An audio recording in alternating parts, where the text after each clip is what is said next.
Welcome to Paused History. This is 1689, beginning of the darkest phase in southern Bharat's history. A 27-year war will ravage the land between Narmada and Kaveri. The great Maratha Shivaji's land has been occupied by Mughals. His son and courageous king Sambhaji has been brutally executed. His wife and son Sahu has been taken prisoner. New King Rajaram's life is in grave danger.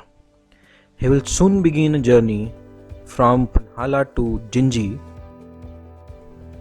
The kingdoms of Golconda and Bijapur has already been vanquished by Mughal armies. The only enemy left in Deccan was the Marathas. Post death of Sambhaji, Aurangzeb felt it was only time before the kingdom of the Marathas fall. Rajaram, Sambhaji's younger brother, left Panhala to save the Maratha possession in Karnataka. Maratha land was overrun by Mughal army. They were trying to capture the new king and execute him. Aurangzeb sends Zulfikar Khan to Raigad to capture the capital. Under overwhelming forces, Marathas had to save the head of the state. A decision was made to move Rajaram to Jinji, a Maratha fortification in current state of Tamil Nadu.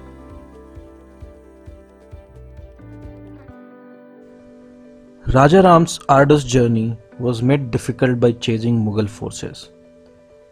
Capture of Rajaram would have been deadly blow to the Marathas. Rajaram started his journey via Gokak, Gadak and Lakshmeswar. He would have to cross the Karnataka region to reach Jinji.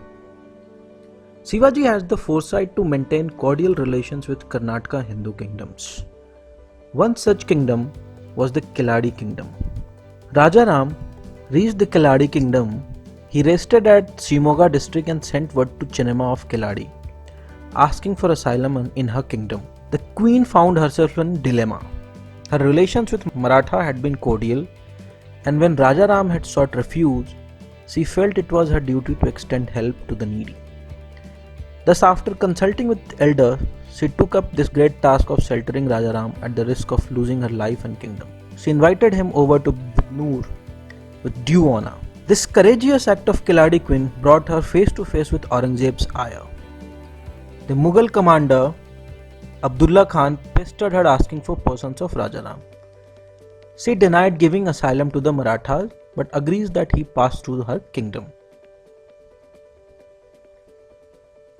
The Mughal army, competent on plains, found it difficult to cope with hilly tracts surrounded by dense forest. When they attacked the Keladi kingdom, the Mughals were shut into a narrow tunnel and were killed in hundreds. Keladi Nripa Vijaya ascribes victory to Chennamma. There is a Parvati temple in Bidnoor, and as per Kadat record books of the Sringeri Mutt, which is now kept in Keladi Museum, Rajaram is supposed to have built this temple at Bidnoor. This temple is adjacent to Nilkantheshwar temple. Most probably, Chennamma must have got this constructed on Rajaram's behest. Rajaram left Bidur and through Chikmagalur, Bangalore, Sondha, he escaped to Jinji. Many brave Maratha Sardars and Deshpandes followed Rajaram.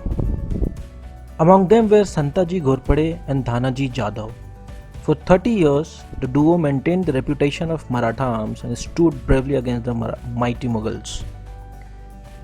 They accompanied Rajaram to Jinji, risking their lives to save their master. Karnataka, with its variation in topography, provided ample opportunity to the energetic Marathas to use the nature to their advantage.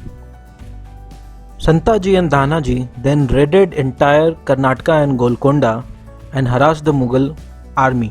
Santaji captured Saraj Khan near Satara, and Dhanaji captured Zulfikar Khan and Asad Khan, top Mughal generals. The victorious Marathas then led west to Golconda, Karnataka, Kanjivaram and Kodappa territories. The Mughal line of communication was snapped, supplies were looted. The Mughals who had besieged Jinji were in turn surrounded by the Maratha army. There was acute food shortage, and Zulfikar Khan marched to bring grains from other places. Santaji got the news and blocked the Mughal army at Desur, 10 miles southward. This kept on happening for the entire period of 26 years. In 1700, Rajaram died. His widow Tarabai then took up the mantle and kept on fighting and ravaging the Mughal army till the death of Aurangzeb in 1707. Muazzam, who was later known as Bahadur Shah, became the Mughal king and went back north. Aurangzeb had to spend 26 years in Deccan and Karnataka, and it led to the death of the empire.